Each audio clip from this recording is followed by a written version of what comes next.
Of course, my rookie year, it's really the first time people are really talking about you. Of course, we had it at Kentucky and a little bit at high school, but when you get to the NBA and of course you're the number one pick, all this media is going to be around you. And so when they start, it's injury prone, he's not a leader, he can't carry all this stuff, you start to see it. But after a while, as you get older and more established in the league and more experienced, you kind of find a way to tune it out. I think that's the point I'm at right now. You are Locked On Fantasy Basketball, your daily podcast on fantasy basketball. Part of the Locked On Podcast Network, your team every day.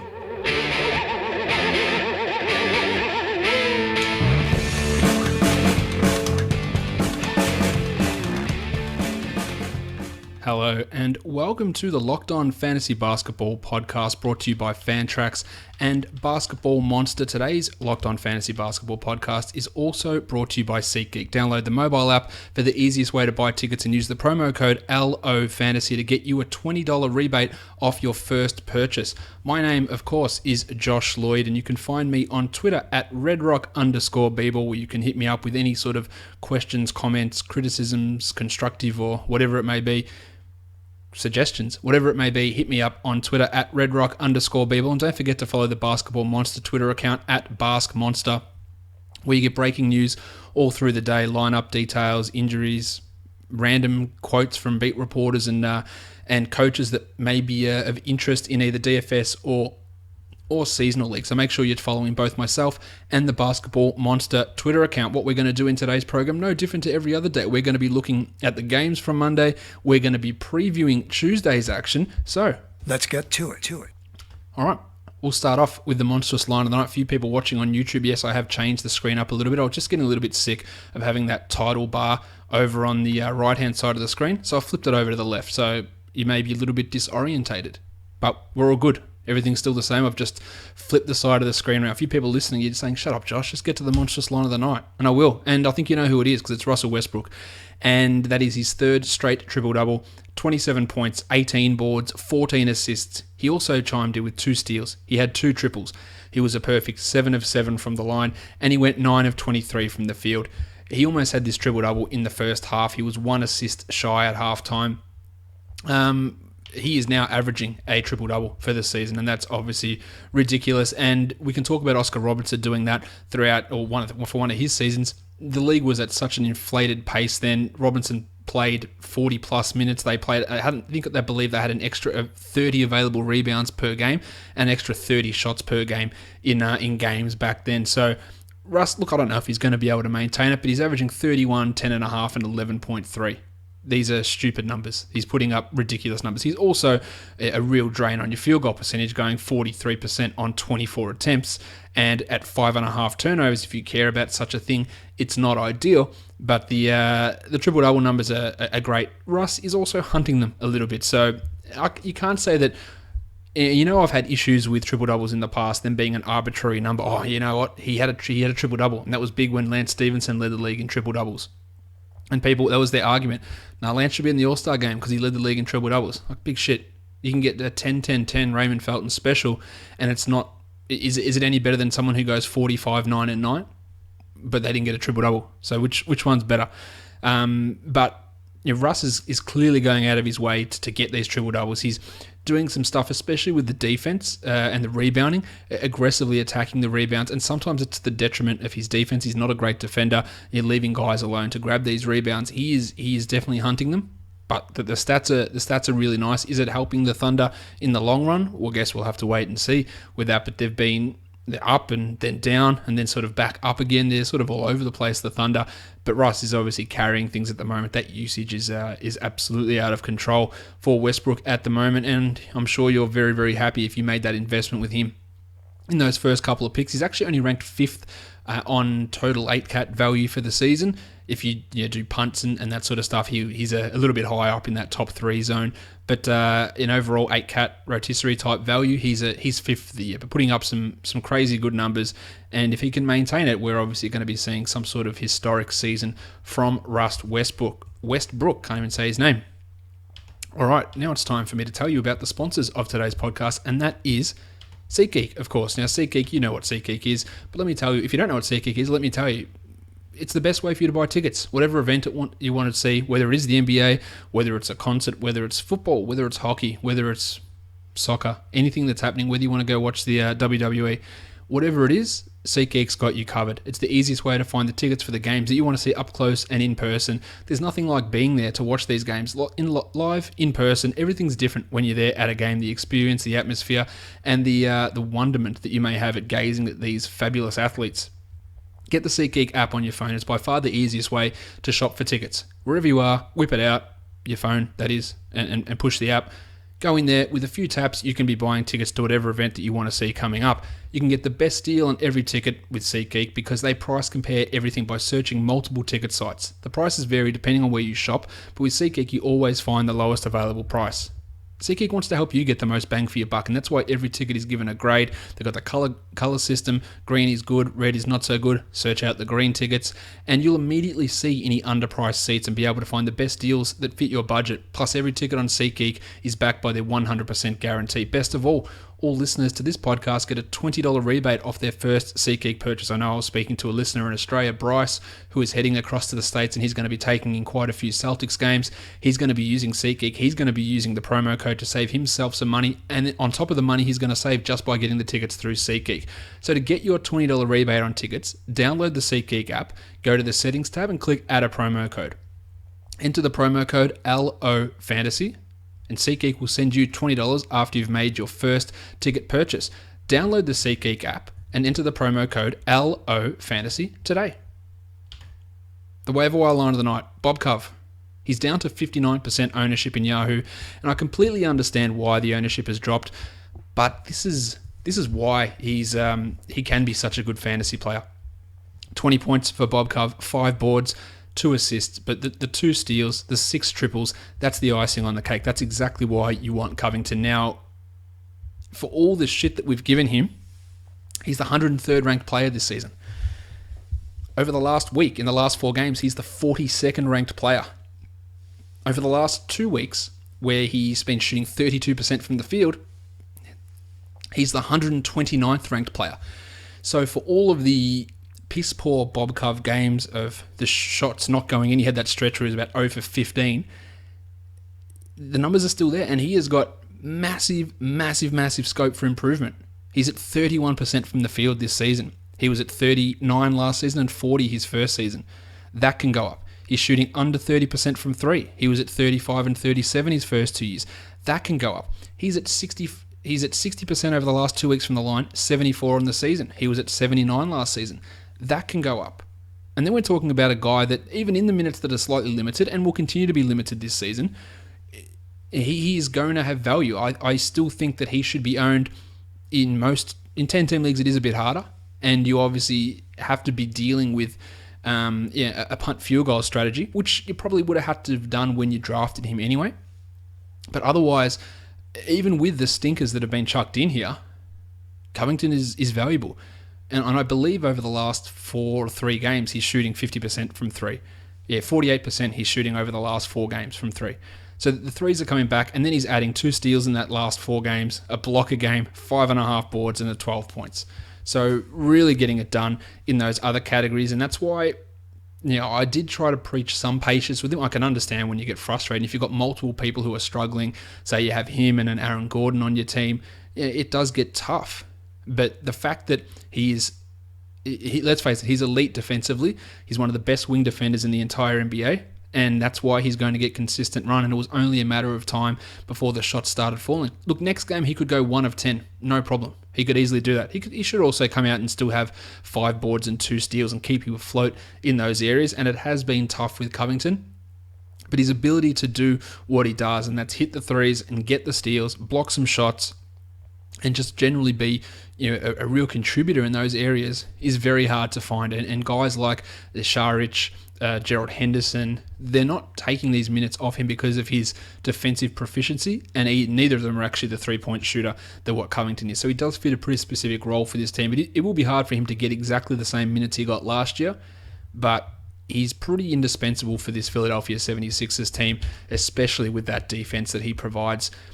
If you want to hear more about Robert Covington and the rest of the Sixers, check out Locked On 76ers with Keith Pompey. He'll have podcasts every day. Nice, short, sweet podcast from Keith. You can go listen to what's going on in Philadelphia with the team, talk about Joel Embiid, talk about Jahlil Okafor, the return of Nerlens Noel, and of course the form of the one and only Source Castillo, Nick Stauskas, who has, along with Nick Young, probably the weirdest situation. No, not weird, because at the start of the year, if you had said to me that Stauskas and Young were playing key roles, consistently key roles and playing well, I would have said you're wrong, because these two guys probably won't even make the final roster. But here we are, and both guys are putting up really impressive numbers.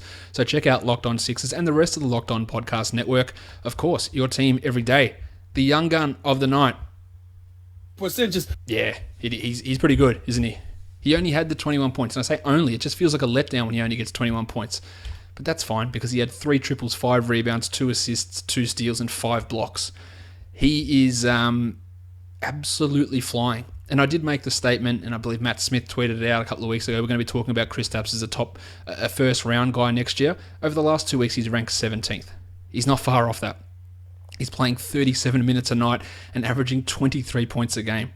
He's hitting over 2.5 threes, 7.5 rebounds.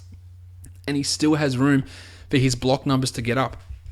He's at 1.7 over the last 2 weeks. He's at 2.8 over his last 4. He's an 85% free throw shooter in those last 4 games as well. He's ridiculous. And the Knicks fans know it. And the Knicks fans are turning on Carmelo Anthony, because they see Melo go out there and take horrible shot after horrible shot after horrible shot, mid-range, contested, fall away shots that don't go in, and they give him shit. There's boos coming down. It's not even boos. It's more groans. Like, it's all more like, stop it. That's exactly what it feels like they're saying. It's like, I wish I could do a New York accent without embarrassing myself. But that's the feeling that's coming from New York, because Kristaps is their best player. He's their best player on offense by look, Melo's good. Melo's great. But this guy's he's pretty much unstoppable offensively. Defense, he does have some issues. He does have some real concerns defensively at times. Good shot blocker, but that doesn't necessarily mean good defender. But offensively, man, how do you stop him? How can you stop him when he's that good of a shooter from deep and still hitting 41% of his threes this year? And he's that big and he's that tall, and his passing's not great, but it's not terrible. Give him the ball. Pretty straightforward. And he's getting the attempts now.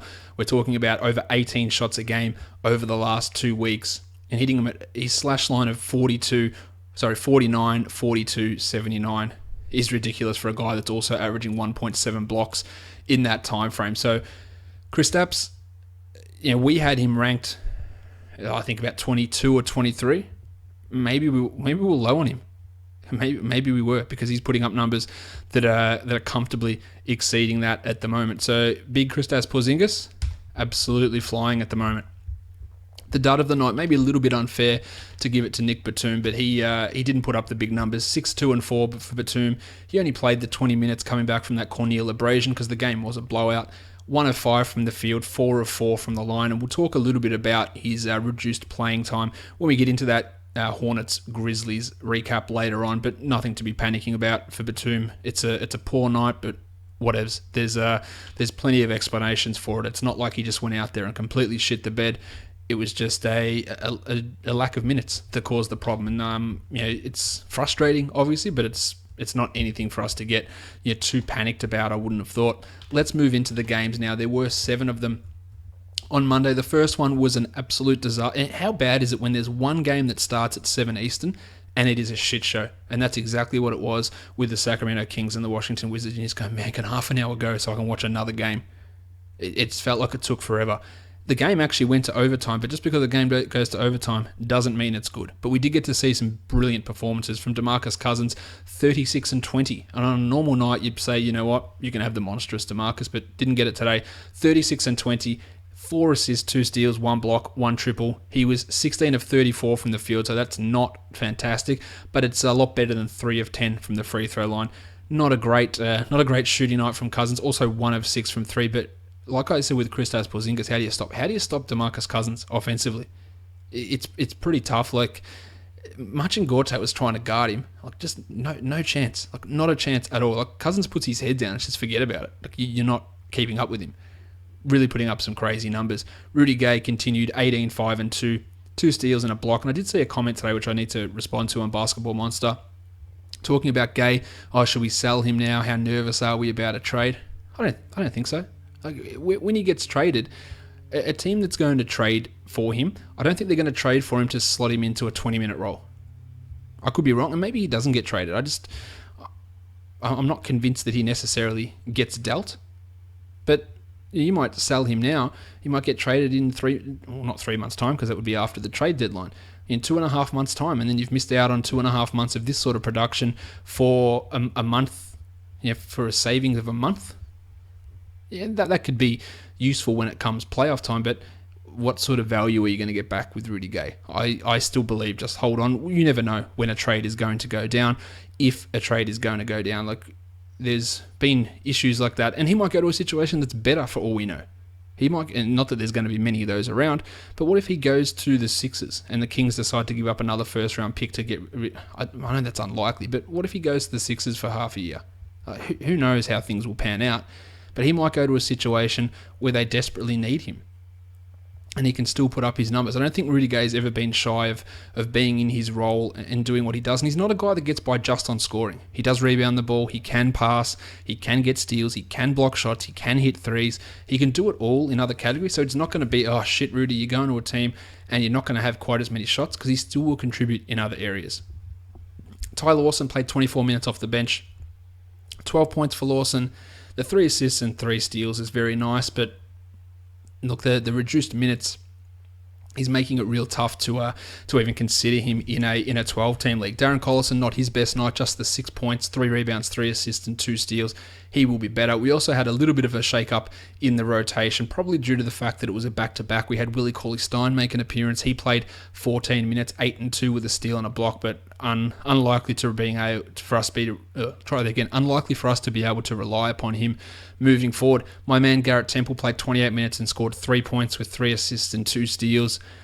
The minutes are definitely there. He's just not a very good player. And Matty Barnes, 27 for Barnesy off the bench, 3, 2 and 2 with 2 steals. I thought that in 12-team leagues he was a fine ad. I don't really feel that way anymore. You can move on there, and you should never have added Aaron Aflalo if you did. 21 minutes for Aflalo starting, 3 points. For the Wizards, time for a check on Bradley Beal's minutes. 41. Great, increasing them. That's the way to go. Over his last 5 games, Beal is now averaging 39.5 minutes. That is a recipe for absolute disaster, as I detailed a couple of days ago on the podcast. Beal is playing well. 31 points, including a career-high 7 triples, 6 rebounds and 3 assists on 12 of 24 shooting. Getting it done with the scoring, being efficient with the shooting. But you shouldn't be playing 40 minutes, Bradley. You shouldn't be playing 41 minutes. This shouldn't be happening. There's a disaster written all over this. Look, the Wizards bench is putrid. There is nothing exciting happening with a lot of these players. But you know what will happen if Bradley Beal gets injured? You'll have to start one of these shit kickers instead, Scott Brooks. And how's that going to go? How well are you going to go then when one of these guys who you refuse to play has to play 30 minutes? It's worrying. I am selling Beal. I don't own him anywhere, but I am selling him if I did. I'm trying to get something back for him. Not necessarily selling at rock bottom prices, but this is as high as his value is going to get, because, man, if he is not injured by the end of the week, I will be mildly surprised. And I'm not being hyperbolic. This is 5 games at 41 minutes. At 40 minutes. 5. He gets another 2 or 3 in this week at the same playing time, his leg's going to crack and crumble. It's a concern. 43 for Johnny Wall. That minutes limit for him is non-existent. 19, 8 and 11. 3 steals, a block and a triple. Also had a triple-double with turnovers in this game, so not ideal there. I believe at halftime he had 9 assists and 8 turnovers, so really pacing the field there. Good numbers, though, for Wall. He's putting up pretty solid numbers. Otto Porter, the hot streak continued for Porter with his shooting. 6 of 9 for 67%. 15 and 8 with 3 steals. There's no way that this shooting can continue at this level. He's playing really well, but he can't continue to shoot at like 53%, which is currently out on the year. He was limited by foul trouble, so that meant Kelly Oubre had to play more. And Oubre played well. 24 minutes for Oubre, a A career first double-double, 10 and 10 with 2 steals. And maybe the ability of Oubre to play better, and Scotty Brooks had called him out previously saying he needed more energy and more hustle out of him, and the fact that he did that here, maybe that means you can just take the edge off Beal a bit, bring him down to 33 minutes a night, and let Oubre play at the 2 a little bit. We'll see, probably won't, but encouraging stuff from Oubre. We have seen him have a couple of flashes before, then it goes into nothingness. He does have an effort and concentration issue, in my opinion. So I'm not getting overly excited about this. Marcin Gortat, continue to sell high if you can, although you're not really selling high after a 10 and 7 game. There was no Jan Mahinmi in this game, so his minutes did go back up. So if you can use that to, hey, look, he still played 36 minutes, or even use a weekly average of his minutes, saying Mahinmi's back and look what he played, that's what I would be doing, because there is no way he is continuing these minutes at 35 plus. There isn't no way. And then his production will dip. Markieff Morris was pretty yuck, 2 of 12 in 44 minutes. 8, 5, and 4 for Markieff, and we had 22 minutes of Jason Smith off the bench. He's terrible. Trey Burke, Tomas Satoransky, and Andy Nicholson played as well. And former Scott Brooks' love child, Marcus Thornton, did not play at all. And I'm actually absolutely fine with that. Weird that he continued to play him 36 minutes at the start of the year at times, but now he's not in the rotation for this game. The Philadelphia 76ers and the Toronto Raptors, this was a blowout.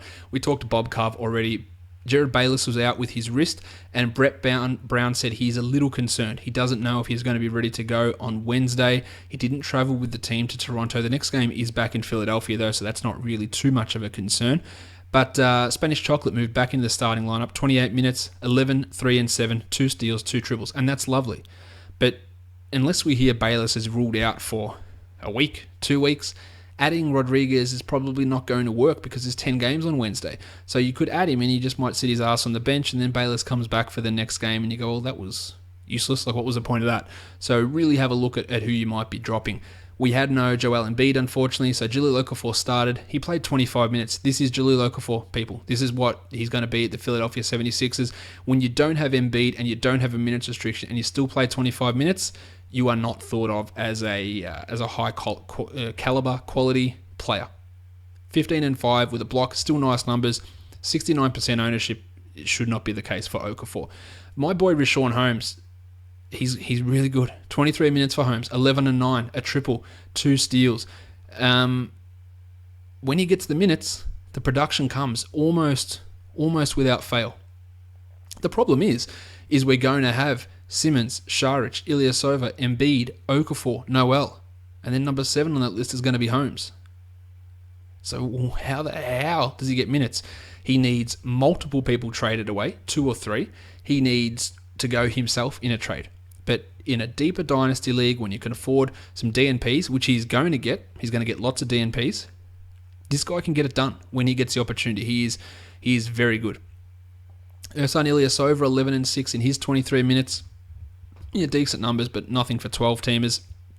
Same with Šarić, who went 8, 4 and 4 in his 24. Gerald Henderson stunk. 0 points after a big game in the last one for Henderson. 0 points in 17 minutes.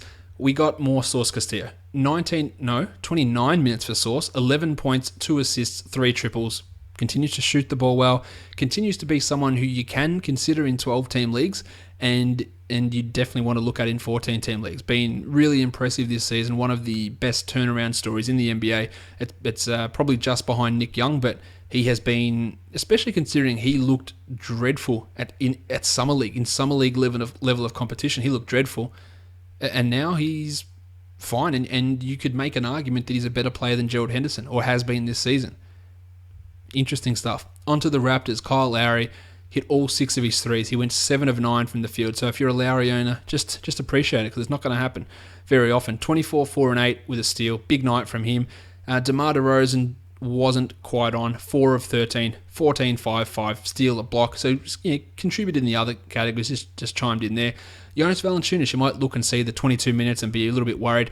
Well, you might even be further worried the fact that he twisted his ankle and wasn't able to return to the game. But you've got to dig deeper on these things, because he was available to return to the game, but the game was out of hand, so there was no need for Dwayne Casey to put him back in. So everything looks okay with Valanciunas. When Valanciunas went down, I said, you know what, go grab Bebe and just in case. But then then Valanciunas was ready to come back. So then you can drop Bebe. And I did that in 3 or 4 leagues. Grabbed him, waited, heard the news in 5 minutes and dropped him. And sometimes you have to make that risk, and it's always good to have that, who's your worst guy? Who's that guy in the drop zone? Who's that guy who is not indispensable to your team? So when a situation comes up that if Valanciunas had to miss 4 weeks, that Bebe can come in and get you 2.5 blocks and get you 8 rebounds and 12 points on 70% shooting. And that can be useful for 4 weeks. That's what I did. Didn't work out, but who cares? Moved on. DeMario Carroll, only the 21 for DeMario. Don't need to push him, especially as he's recovering, but nice numbers. 2 blocks, 2 triples, 10 and 5 with 3 assists. He looked toast. He looked like a complete non-entity to start the season, but he has really turned it around. So credit to him. He could be available in your league. Go and grab him. Don't feel too bad if someone else did, because his upside's not massively high. Teza Ross, 22 points on 11 shots. He was cooking down the stretch. Didn't do much in the other areas, but that's classic Tez. 11 minutes for Norm Powell, 5 points. Got into the rotation, but it was just blowout. And the fact that we saw Bruno Caboclo and Fred Van Vliet play gives you a real idea of how much of a blowout it actually was. The Boston Celtics and the Miami Heat, Al Horford was out for personal reasons, and the personal reason is his wife gave birth to their second child, I believe. So congratulations to Mr. and Mrs. Horford. So the Celtics went with Tyler Zeller as the starter. 25 minutes for Zeller, 10 and 7 with a block. Decent numbers for Zeller, but this is the Kelly Olynyk that I know. This is the Kelly Olynyk that I like. This is the Kelly Olynyk that I want to see. 20 minutes for Olynyk, 14, 6 and 4, 2 blocks, 2 threes. This is what I know Kelly Olynyk can be, and he's been dreadful for big chunks of this season. He's had a couple of good games, and this is why I want them to give him the bulk of the minutes next to Horford, but Brad Stevens is never going to do that. And until he does that, that means Olynyk is a write-off for 12-team leagues. Now, this is in 20 minutes, but the fact that he only got 20 minutes, he was playing this well, and Al Horford was out, makes me think that Stevens is just never going to do it. So, it's fine, it's great, but it's just not going to happen often enough. Jay Crowder played 32 minutes, so it looks like his minutes restrictions are over. So I did have some fears that it might linger for a real long time, but he looks all right. 17, 4 and 3 with 2 steals, and Isaiah Thomas had 25, 4 and 8 on a brutal 7 of 23 shooting. Avery Bradley, more usage with Horford out, 18 and 6 in his 39 minutes. And Amir Johnson, who made the start next to Zeller, only the 13 minutes there. Marcus Smart wasn't a great shooting night again. He's in a slump, 3 of 8. But 12 points still, 2 rebounds, 4 assists, 1 steal, and 1 triple. It does help in those other categories, and that's exactly what Smart brings on most nights. Onto the Heat. Well, what a starting lineup the Heat rolled out. They were without Dion Waiters. And when you look at a team and they go, Dion Waiters out, and you go, oh man, the team's got no chance now. That shows you sort of how the Heat's struggling. So Waiters was out. We had Justice Winslow out, and Tyler Johnson was out. So that wing backcourt situation was a mess. So the Heat had to make some changes to their starting lineup. So Joshie Richardson moved from starting to the bench, and people may have panicked and went, oh man, Richardson, what's happening? They had to, because they had no other backup point guard. So they had to move him into the second unit to play that backup point guard role behind Goran Dragic. Now Dragic returned. He played 38 minutes, went 27, 2 and 17. So a triumphant return for Dragic, and Richardson played the 29 off the bench, 12 and 4, 3 triples and 2 steals. Once we get Johnson back, once we get Waiters back, especially once we get Johnson back, Richardson will move back to the starting lineup, and he'll play that role that he did before, but he had to play some backup point. He still played next to Dragic, but they had no one else to play that role. So the Heat started Dragic. They started Rodney Scooter Magruder at shooting guard, and he played 38 minutes and was decent, 11 and 5. They played Luke Babbitt at small forward. I don't know. Luke Babbitt played 23 minutes. He had 4, 2 and 1. They played Derek Williams at power forward. He had 9 and 4 in 21 minutes. And Hassan Whiteside, who had some knee trouble, who had an MRI during the day, which came back clean. He was questionable. He played, and he was the center, and he went 25 and 17 with 2 blocks in 37 minutes. And I reckon it took him a quarter and a half to actually take his first shot, and still ended up with 25 points. So, what does this mean for the Heat guys? James Johnson was limited. Foul trouble did get him. 21 minutes for Johnson. He was a borderline 12-team league guy for his defensive abilities. But with the return of Wayne Ellington and hopefully the soon return of Johnson, Winslow and Waiters, it might be a little bit tougher for Johnson to get minutes, but he's surely better than Babbitt and he's surely better than Derek Williams, who are his other competitors for those minutes. So just keep an eye on Johnson. Maybe own him, maybe don't. I guess it depends on the rest of your team. Wayne Ellington made his season debut. He played 27 minutes, 9-2-2 for Ellington. Interesting to see how they use Ellington moving forward when they get Waiters, Winslow, Johnson back. That's going to make you're going to have Dragic, you're going to have Richardson, you're going to have Waiters, Winslow and Johnson in that wing backcourt situation. And do they go with Scooter Magruder or do they go with Ellington? I think that they will probably go with Ellington, but he's not going to be able to get 27 minutes a night moving forward.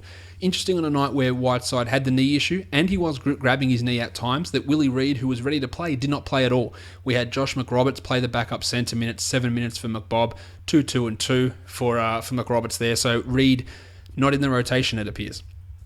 The Oklahoma City Thunder and the New York Knicks.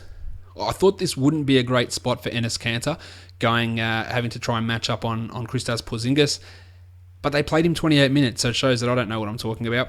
27-10 for Kanter, 3 blocks, and his ability to rack up stats in minutes has never been questioned. His efficiency hasn't been questioned. His defense and his ability to stay on the court have been. The fact that he got 3 blocks is an absolute bonus. But is he getting 28 moving forward? He shared the court with Steve Adams a lot. You'd have to say no. But guessing when it happens is a struggle. Like, that's brilliant. 27-10 is really fantastic. But he could just have 6-3 in the next game or 10-5.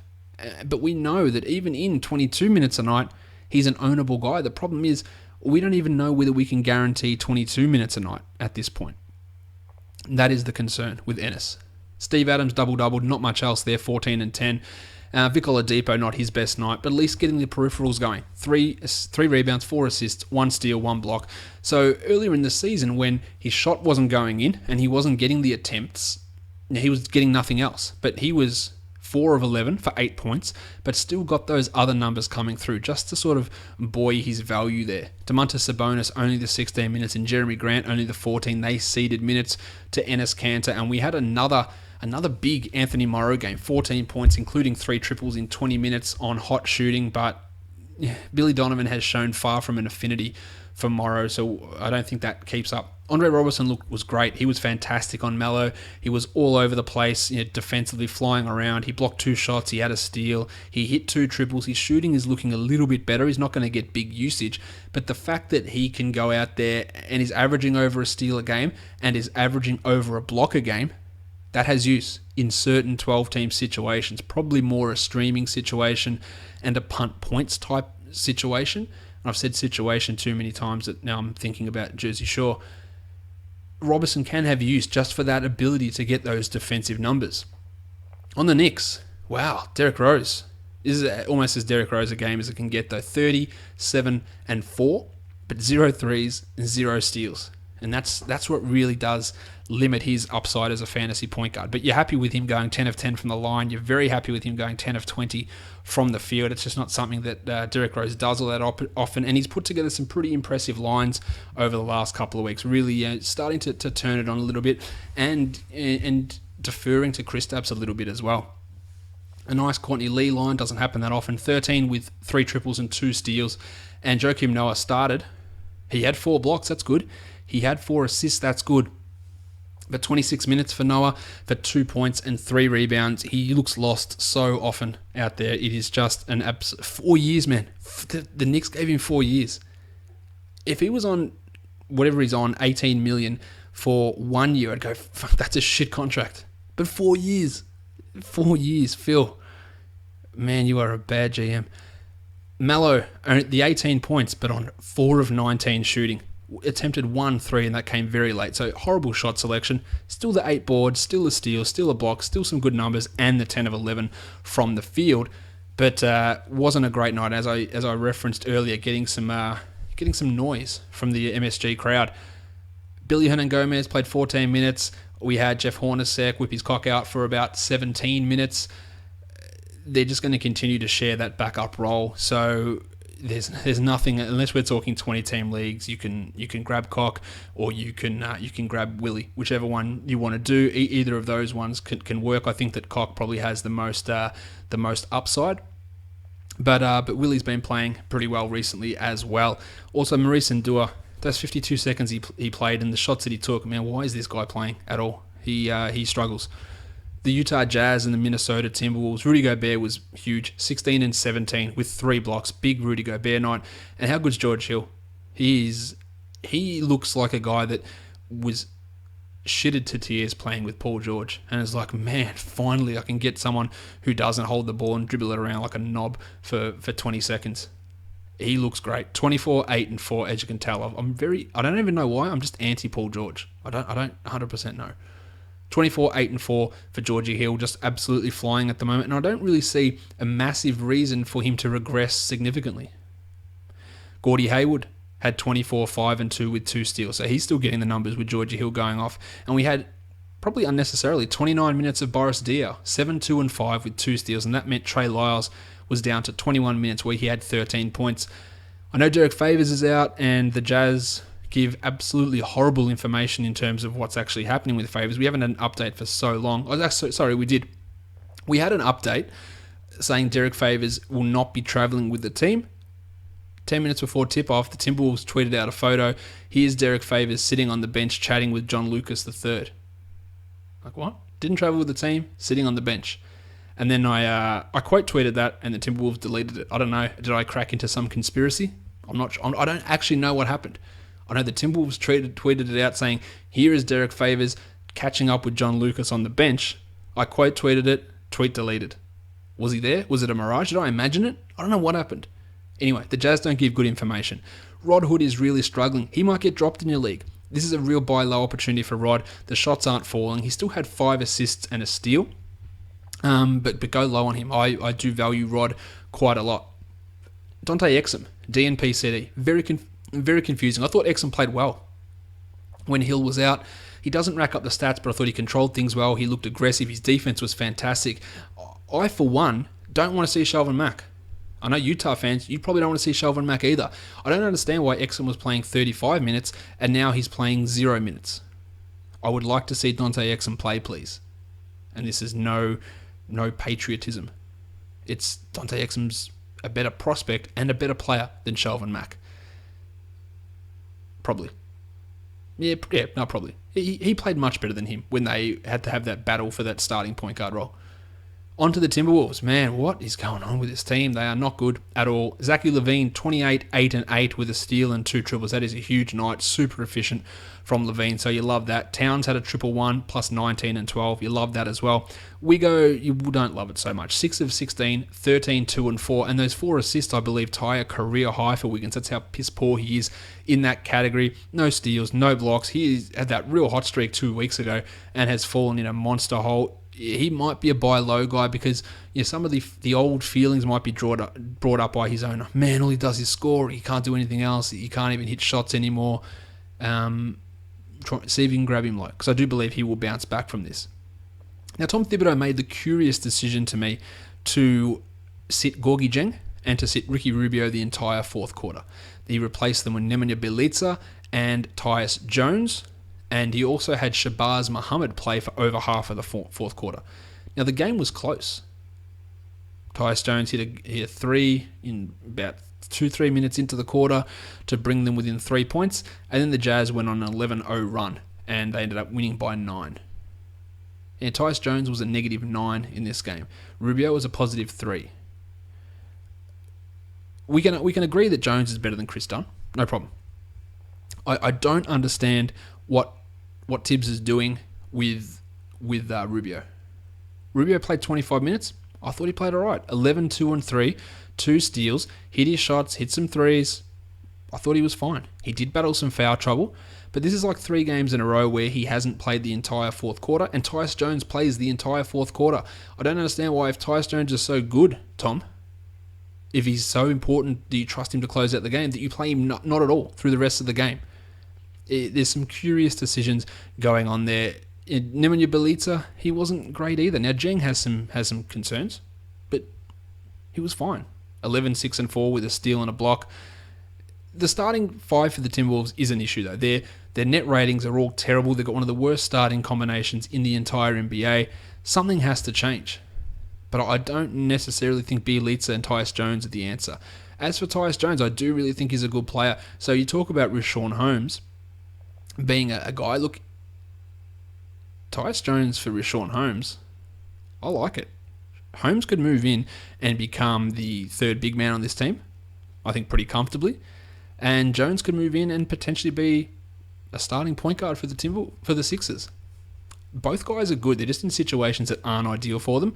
Jones is better than Dunn. He might be. He's 3 years younger than Chris Dunn as well. I know I've beaten that horse a lot, but he's 3 years younger than Chris Dunn. He's better than Chris Dunn. He's grown a lot. I really do like Tyus. I own him in a 30-team dynasty, and I'm pretty happy to hold on to him. It's just going to be a matter of what they end up doing with him. It's definitely a situation that I'm going to be watching pretty close and doing a lot of reading from Timberwolves guys just to what's actually sort of going on with this team at the moment. But some curious decisions. Also, Brandon Rush not in the rotation at all. Charlotte and Memphis. The big question coming out of this one, of course, is Jeremy Lamb. 23 minutes for Lammy. 21 points, 9 boards, 1 steal, 1 block, 2 triples. Josh, you told us that this was a fluke last game where he had 17 boards. You told us it was a fluke when he scored big points. Why are you lying to us? I'm not. Jeremy Lamb did this last season. He had this stretch of about 4 or 5 games where he shot legit 17% higher than he had at any point during his career. And he's done it again today. Another 64% shooting night. And he is incredibly streaky like this, that then he will go and shoot 30% for games in a row. The other thing is here, he played 12 of these 23 minutes once we hit midway through the third quarter when the margin was 20 points. The Charlotte Hornets had Michael Kidd-Gilchrist, who they pulled halfway through the third quarter and said, Mick, you don't need to play this anymore. He had 20 minutes on the board. You don't need to play. They had Nick Batum, who played just the 23 minutes, said, Nick, mate, park it, take a seat. We don't need you out there anymore. They had Marco Bellinelli, who was not shooting the ball well, 2 of 9, and was hampered a little bit by his hamstring injury. Marco, you're not really having it going today. So a lot of things worked in Lamb's favour. The fact that Kidd-Gilchrist, Batum didn't play their usual minutes. The fact that Bellinelli was struggling with his shot and didn't play his usual minutes. The fact that it was a blowout, and the fact that Lamb hit a ridiculously high percentage of shots. Now, the rebounding's been really good. He's applying himself. But in a game that's close, Kidd-Gilchrist is getting 30, Batum's getting 36, Bellinelli's probably getting 22, 23. And yes, Lamb might get 15 or 16, but it's not going to be something that you care about because A, he's not going to shoot. Well, he had a 75% true shooting in this game. That's not going to happen every game, so he's not going to drop 21 points in 23 minutes. He's not going to get 23 minutes. He's going to get 15 minutes, and he might get you 10 points, which is even a stretch. He might get you 8 points and 3 boards. So, yeah, it's great. The Hornets have got another game tomorrow, so by all means, grab him. And he was a great ad for these back-to-back, as I touched on Monday's podcast, with the Hornets and the Jazz being the only 2 teams with a back-to-back. Grab him. But a lot of factors conspired for him to have this role. Now, maybe he is just playing this well that Steve Clifford goes, man, what am I going to do? Sorry, Mick, Kidd-Gilchrist, you're not doing it. You're going to be limited. Marco, you're out of the rotation. I find it hard to believe, though. We know that Nick Batum's not going anywhere, and there is pretty much zero chance that Kidd-Gilchrist gets really limited, so Jeremy Lamb can come in. And the other thing they could do is, I suppose, play Kidd-Gilchrist at the 4 and excise Marvin Williams from the rotation. But again, that's probably not going to happen. So for all the greatness of what Jeremy Lamb is doing, what are the reasons? What are the circumstances? They all point to another fluke. Happy to be wrong, because he's a guy that I did like back in Oklahoma City, and I hated the fact that Scotty Brooks ran absolute turd patties like Derek Fisher out there ahead of him. But he has defensive issues. He has concentration issues. And we saw it when he just didn't play at all at the end of last season because Steve Clifford said, screw this guy, like he's just not paying attention. Maybe he's fixed it, but there are a lot of hurdles he has to jump. It's a lot of focus on Jeremy Lamb, but he is the question that I've gotten a lot today. Frank Kaminsky started, 31 minutes for Frank, 12, 6, and 3. I think he's a guy to own. And Code Zeller was limited with his... That's another guy that got limited. 21 minutes for Zeller, 3 and 8. And interestingly enough, Spencer Hawes off the bench before Roy Hibbert. Hibbert is toast. He had that one good game at the start of the season, and people were all ready to come around and give him a rusty trombone as a celebration. But where has it been since then? It just hasn't been there. Spencer Hawes, 4 points, 6 assists and a block in 27 minutes. Nothing to get too hyped up about there. The Memphis Grizzlies, they were getting smashed. So, of course, the big man that anchors your team, the 7-footer with the broken foot, why wouldn't you put him back into the game halfway through the last quarter and play him the rest of the game when you're down by 25? Now, David Fizdale, you get the benefit of the doubt because you're a first-year coach, but that is a dumb decision. It is beyond dumb. It's a reprehensibly irresponsible decision. Thankfully, nothing came of it, but there's absolutely no reason for him to play, especially when Mike Conley had already hurt his back and have to leave the game. One of your stars is gone and you don't know if he's going to be missing any time or not. He's gone. And then you go, oh, you know what? Better get the star out there because we're 25 down just in case he can join Conley on the sidelines. Is it a stealth tank? I don't know. I did not understand it, and it was poor coaching. 19 and 8 for Gasol. The numbers were fine, and so were Conley's. 14 points, 2 steals, 5 assists, and 2 triples. He looked to be in a lot of pain. He was down on the court for a long time with his back issue. At the time of recording, I don't know what the exact issue is. Let's hope it's not a long-term thing. If he happens to miss, we're going to be looking at Andy Harrison starting most likely, and obviously Wade Baldwin, the fourth, will move into a backup role. And Harrison, I don't know, he's not a real stat stuffer. You could make an argument to grab him in a 12-teamer, but unless they say that Conley's out for 6 weeks, 4 weeks, for me to get 2 starts out of Harrison, if they say it's a 2-day or 3-day thing, I'm probably not going to risk a long-term value play to go and grab Andy Harrison. His value's not enough. It's not going to swing a weekly matchup most likely. Tone Allen, just the 21 for him, 9 and 4 with 2 steals and a block. And Vincey Carter had a hip problem that caused him not to re-enter the game.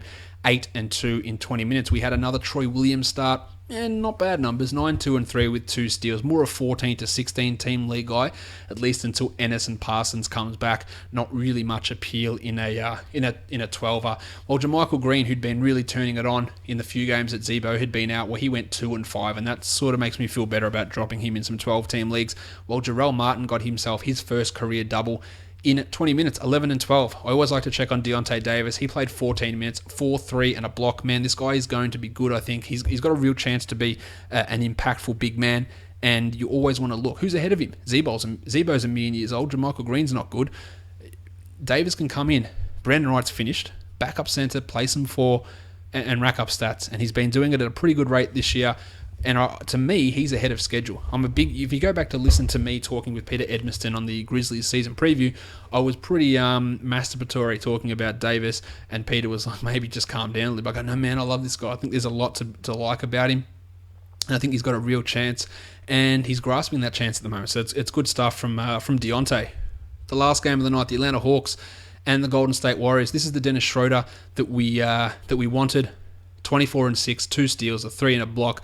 Also got embarrassed by Draymond at the end, but embarrassment's not a stat in fantasy. The fact that he went 24, had 6 assists, had 2 steals, and generally played really well against the Warriors means that when I'm saying he's a buy low guy, you're happy. You're happy with that return because this is sort of what he can do. Paulie Millsap was also better, but the field goal percentage is just brutally bad. 3 of 11 for 14 and 14 with 2 triples and a steal.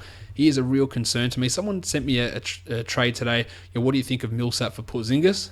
And I reckon if you told nearly anyone at the start of the season, yeah, man, Millsap, give me Millsap straight away. Now, nah, man, you can keep him. I'll keep Porzingis. I reckon at the start of the year, I probably would have said Porzingis. I can't be 100% sure on that, but I had them a lot closer than what a lot of other people did. But Millsap is really, really struggling. It's the different play style. He's struggling in his play, but in terms of his fantasy output, it is reduced playing next to Dwight. Dwight had 14 and 16, 37 minutes. A good effort for a big man to play that many minutes against the Warriors, stay on the court and keep a game close as well. Malcolm Delaney was great, 9 points with 4 assists in his 15 minutes. And I'll tell you who wasn't great, Kent Bazemore. 8 points on 15 shots, 4 of 15 for Kent. Still getting it done defensively though, but he's almost feeling like a Tabo Cephalosha or an Andre Robertson at this point. And getting the steals and getting the blocks and just doing nothing else. And really hurting your field goal percentage. Still think that he's a 12-team league owned, but if you want to move on, I can understand that. For the Warriors, well, it's just the usual guys here. Durant, 25 and 14 with 2 blocks. Curry, 25, 3 and 3.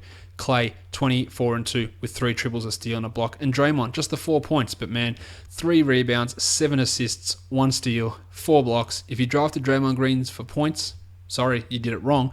You drafted him for 7 assists, 1 steal, 4 blocks. And he gave you that. Andre Iguodala had a nice shooting night. Don't expect that. 12, 5 and 5, 2 triples. And as per usual, very, very, very minimal production from the rest of the Warriors team. All right, I am going to take a quick break, and then we're going to be back to preview the games from Tuesday from a DFS point of view.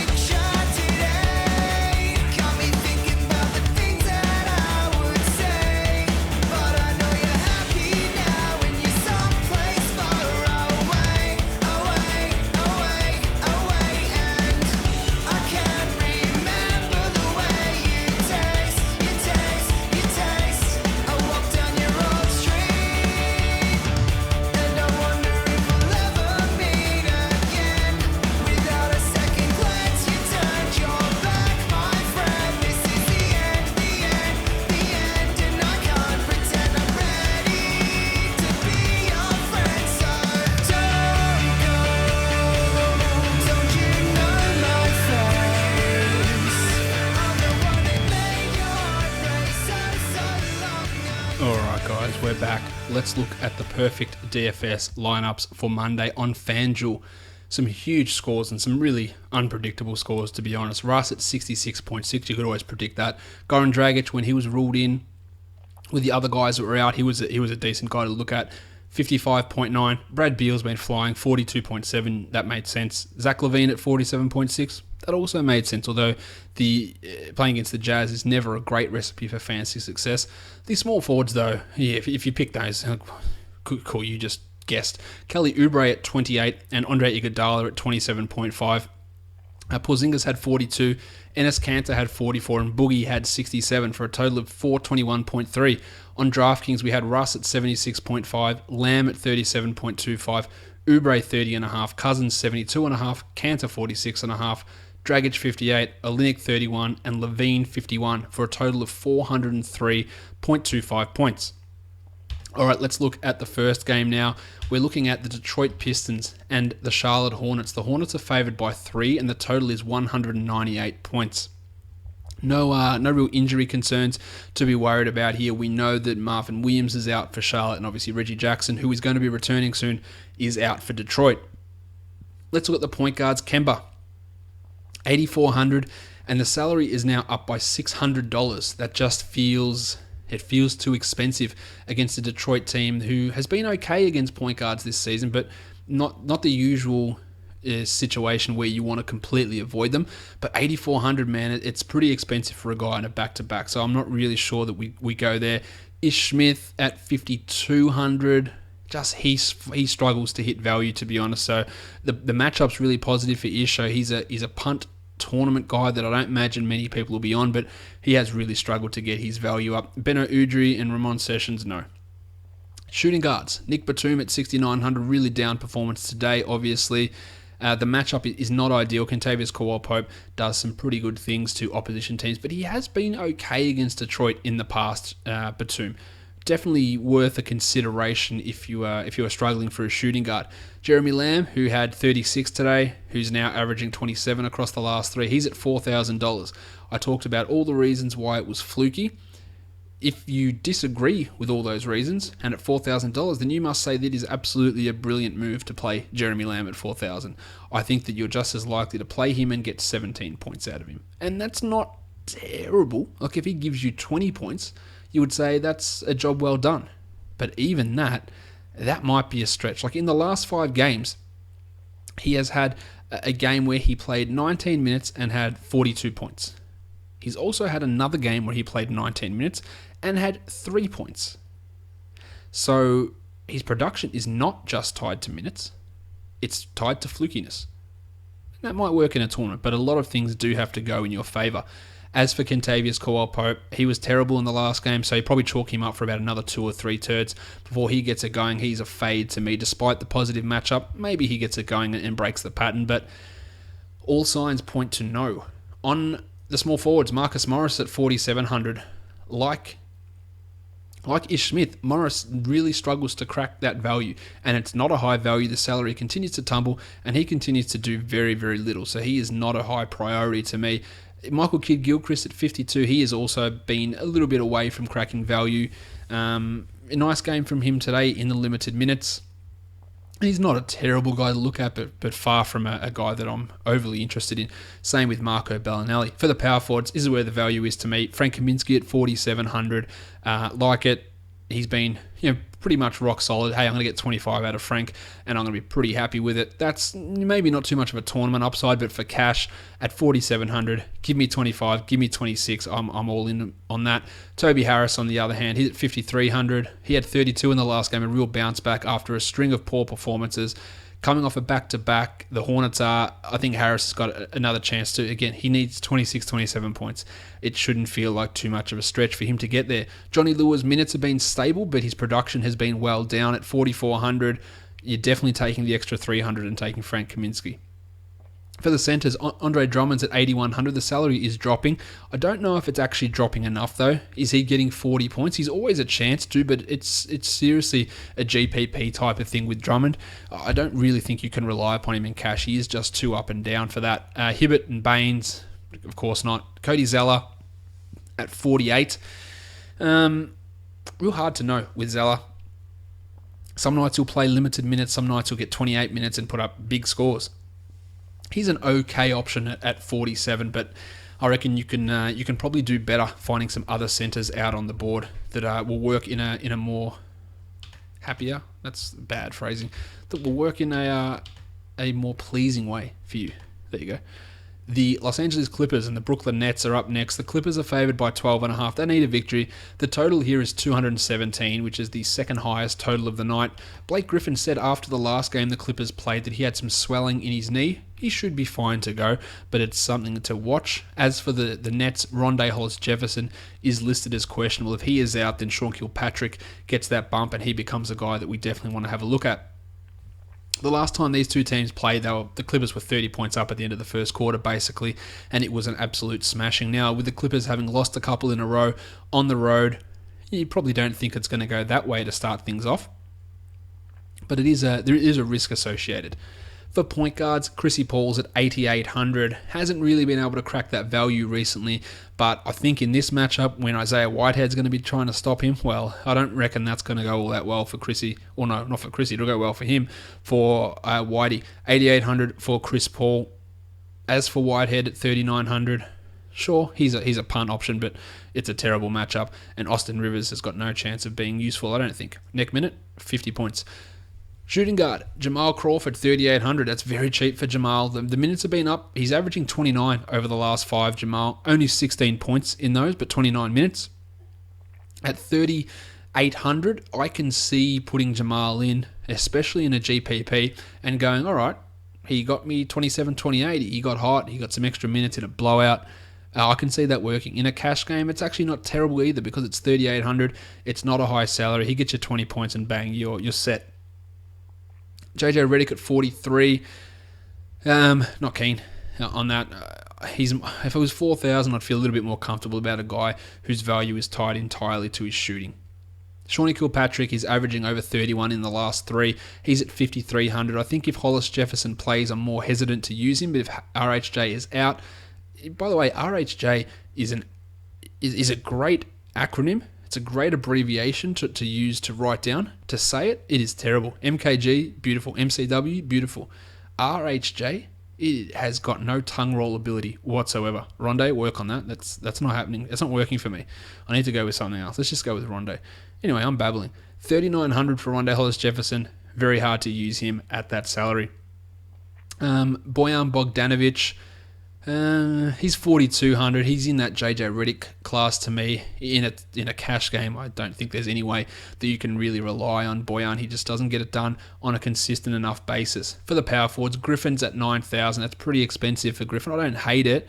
It's a great matchup, but 40 points? 45 points? It feels like a marginal stretch on FanDuel. Mo Spates at 36. If you're ballsy, you throw him in a tournament and hope that it gets into a blowout. While Trevor Booker at 5,600, I think he's good value at 56. The Clippers are a pretty tough team to play against for power forwards, but at 5,600, I think that getting 25, 26 out of Booker is far from a stretch. For the centers, DeAndre Jordan at 6,700 hasn't really been living up to that value. The matchup here is super positive. It could be a big one for him, but I'm definitely not putting him as a must play on FanDuel. On Brook Lopez at 7,000, just not enough minutes for me to consider. If he was getting 34, 35, I'd say, yep, lock it in. He's a point per minute sort of player, but at 28 minutes, then that's giving you 28 points, and that's not enough at $7,000. Justin Hamilton, who had 10 boards in his last game, broke a string of some absolute terrible performances, so let's not get too overly hyped about him in that last performance. The next game we'll look at the Los Angeles Lakers and the New Orleans Pelicans. The Pelicans are favored by 5, and the total here is 217.5. Injuries, it's Julius Randle, who is questionable with that hip pointer. D'Angelo Russell is out. He is traveling with the team, but he won't be playing. Let's look at the point guards. Timmy Frazier's down to 5,100. His production has been down. It's at 18.8 over the last 3, but if you look at his last 5, he's at 29. So which Timmy Frazier is it? I'm a little bit hesitant, especially considering we saw Drew Holiday move up to 31 a night minutes and Frazier come down to 31. And could we see it go 32-30? 33-29, that could definitely start to be in Tim Frazier's near future. So it looks appealing. It's a great matchup, but in a cash game, I have no trust in Frazier whatsoever. But in a tournament, sure, because he could go off, he could drop a 30 or a 40, and that's really nice. The 7,300 for Drew on FanDuel is still too high. I'm still not interested in that at that price. Yet he hasn't had a game that's really, really captured my imagination, especially with that slight limit on his minutes. But this is a pretty decent matchup for him to take on the Lakers. As for Jose Calderon, he's at minimum salary. He's getting you 18, 20-ish points, 20 minutes a game. Yeah, not terrible numbers. Basically a point a minute, and that can have value if you're loading up on some other high-priced players in other areas. Shooting guard, I like Lou Williams here at 5,000. He's you feel like almost a lock for at least 24 from Lou on most nights, so I do like that. Jordy Clarkson at 5,200, I like that, an excessive amount as well. Without Russell, he's playing a lot of point guard minutes. Yes, he's doing them off the bench, but the Lakers' best players are their bench players, not their starters at the moment. So Clarko, he's a real chance to get 30 pretty much every night at the moment. Lang Galloway, not reliable enough. Uncle P at 4,000, yeah, not real keen on that either. And on FanDuel, Eton Moore and Buddy Hield, we won't be using those guys. Solomon Hill for the small forwards, he's at 3,800. He played 42 minutes in the last game, but 18.8 points. He's not really getting it done. He just does not accumulate stats at all. I hate Luol Deng at 3,700. That's too high because he does nothing. Brando Ingram at 3,800. Do they go back and start Ingram, or do they go back to Tom Robinson? Yeah, it's a difference between 35 and 28 minutes for Ingram. If we hear that Ingram is starting, then at that price, I think he's a great tournament option to get you 24, 25. He's not an accumulator of stats by any stretch, but at one point, it is going to click for him, and 3,800 is going to be a very, very nice amount, and it's probably going to make you a fair bit of money. Power forward Larry Nance at 4,000, fine to use him.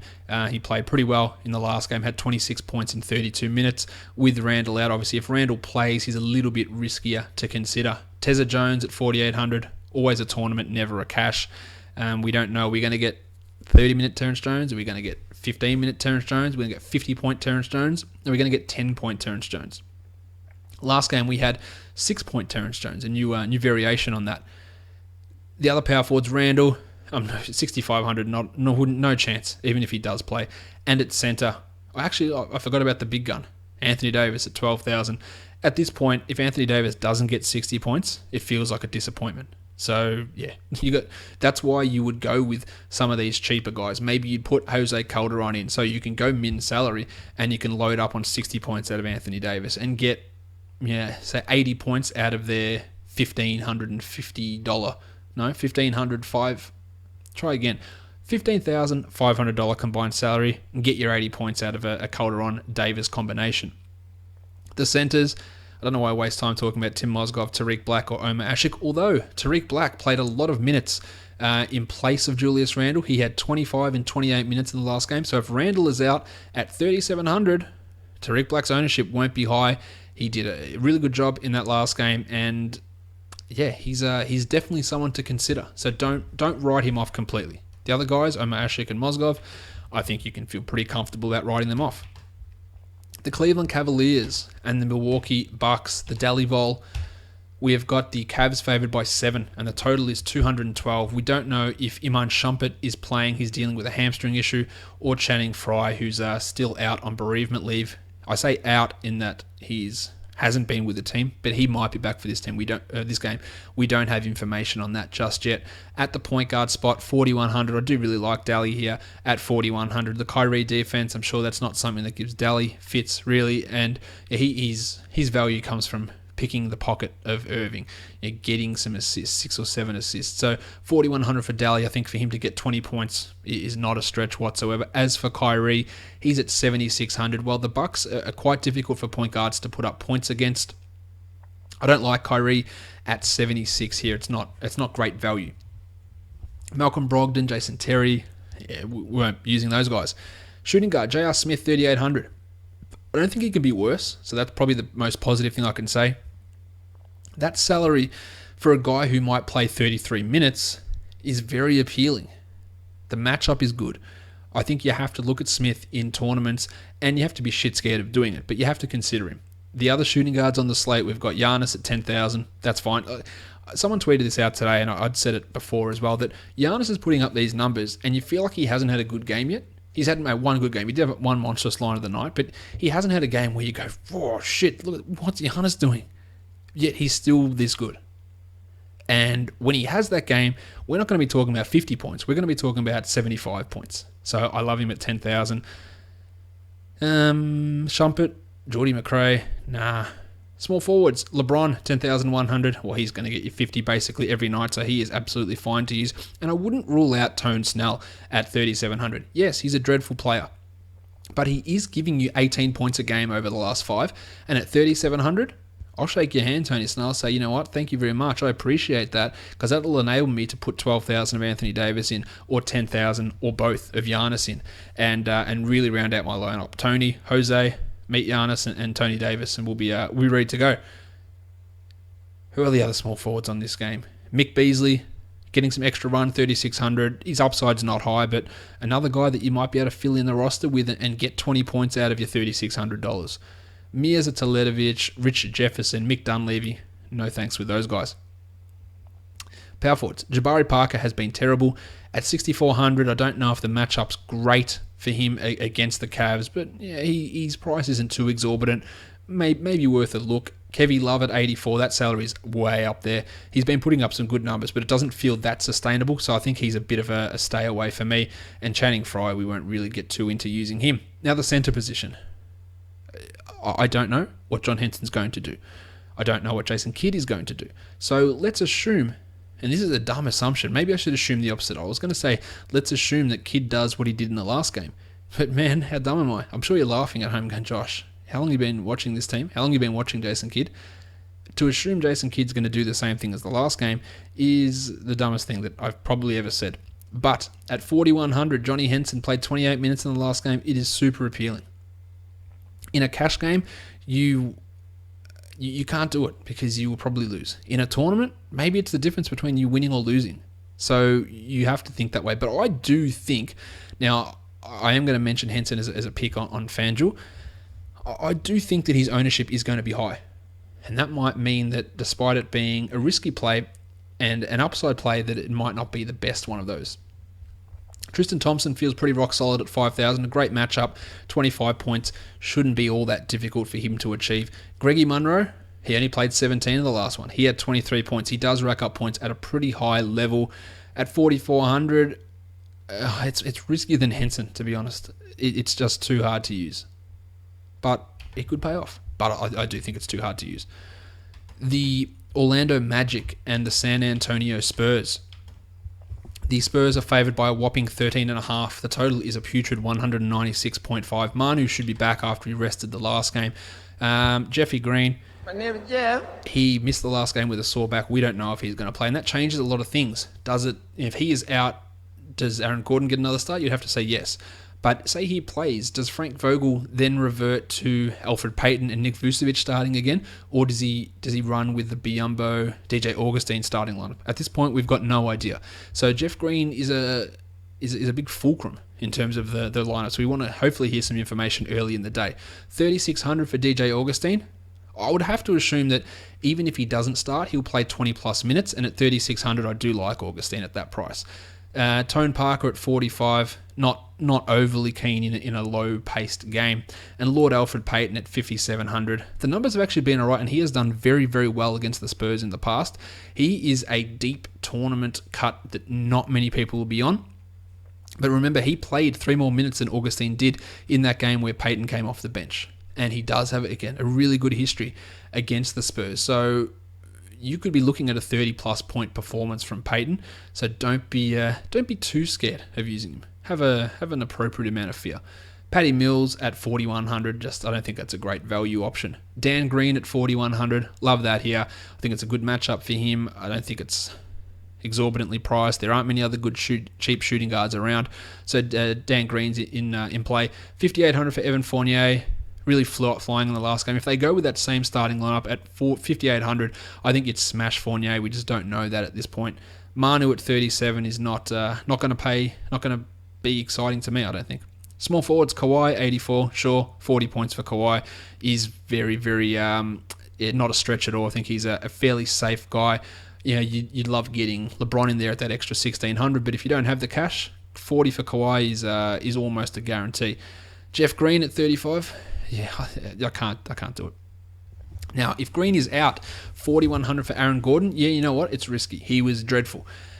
But in that game, he still had 16 points, and he didn't hit a single shot. So 16 points without hitting a shot, if he then gets 10 points, which I don't think it's a big stretch for me to say you're starting small forward playing 32 minutes could get 10 points, then it's a 26-point night.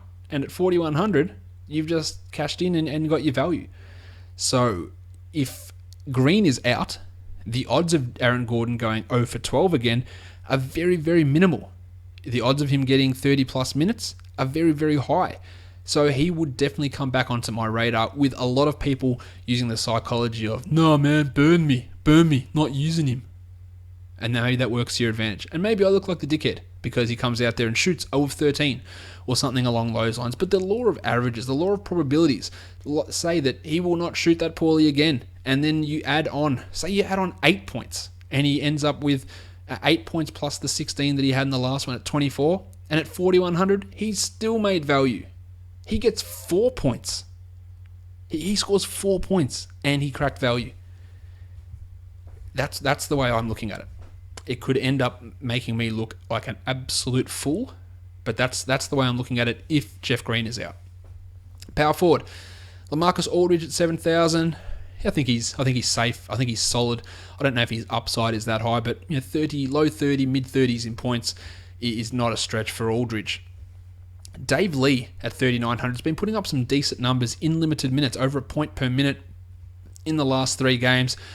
One of those was without power, but we're talking on a per minute basis here, not his overall production. So at 3,900, you could consider using Dave. I don't think it's a great play in a lot of situations, but it can be in certain formats.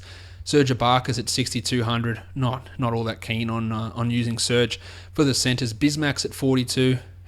I know it sounds appealing if he starts, but he's just not that good. He's averaged 13 points over the last 3 games in 28 minutes.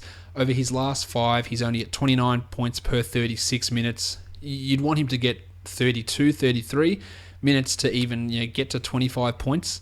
I think given the way he's playing, especially in a low-pace game, especially against the Spurs, who despite the presence of Aldridge and Gasol as their big men, are limiting opposition centers. So I don't think that Biyombo's an awesome play. Sure, in a tournament, maybe he gets hot, whatever that is for Biyombo, and works it out. Pau Gasol at 6,100.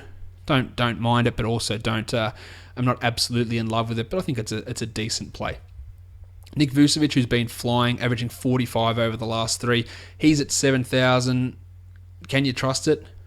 I'm going to say no, but I don't. You obviously have to consider it in a tournament, but what are they going to do with his minutes? Will they play him 27?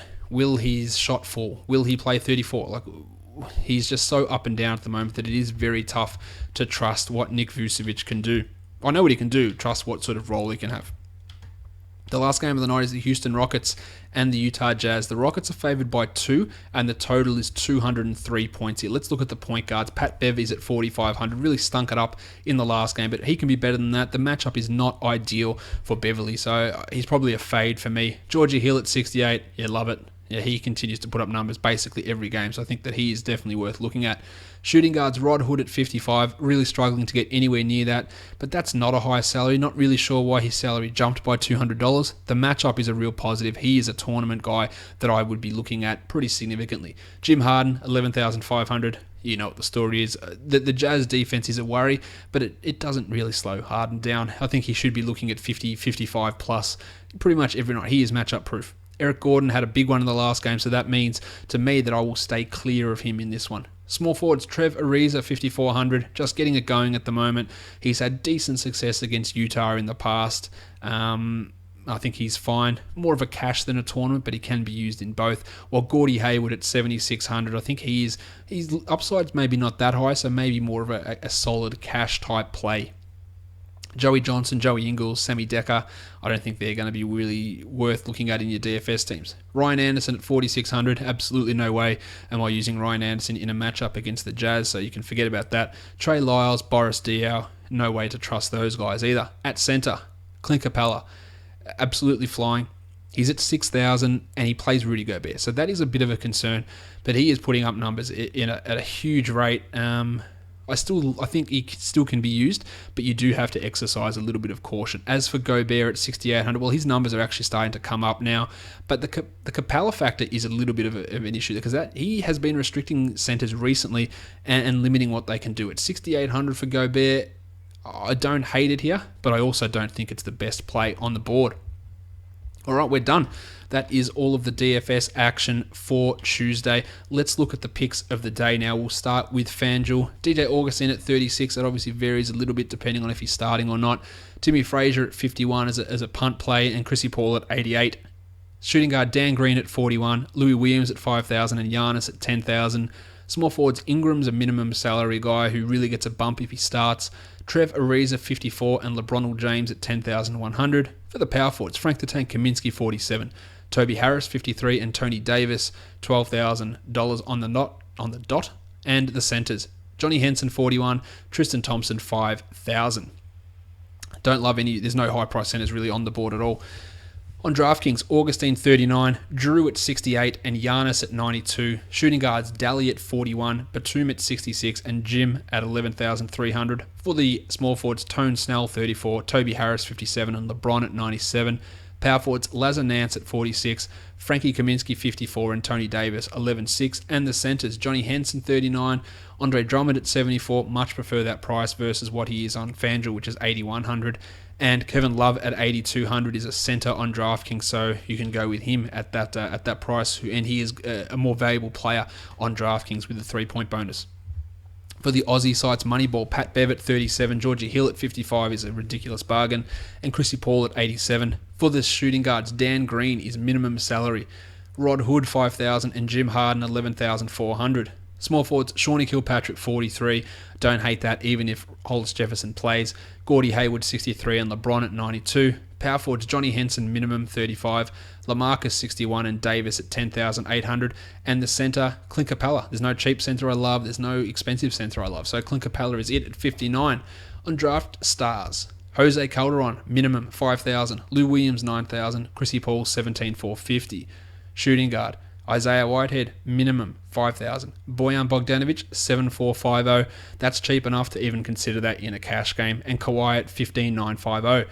Small forwards, Tone Snell, 53. Evan Fournier, 96. And Giannis at 17,000. The power forwards, Johnny Henson, 5,000. Frank Kaminsky at 7,750. And Blakey Griffin at 16,400. For the centers, Dave Lee is at 58. Clint Capella at 10,900. And Tony Davis at 21,700. We're done. That is it for today's podcast, guys. Don't forget, subscribe on iTunes, subscribe on YouTube, check out the rest of the Locked On Podcast Network, and of course, check out SeatGeek, today's sponsor, and use the promo code LOFANTASY for that $20 rebate off your first purchase. Great way to save money on tickets, great way to get $20 back, and an even better way to support the podcast. We are done here, guys. Thank you so much for listening, everyone. See ya.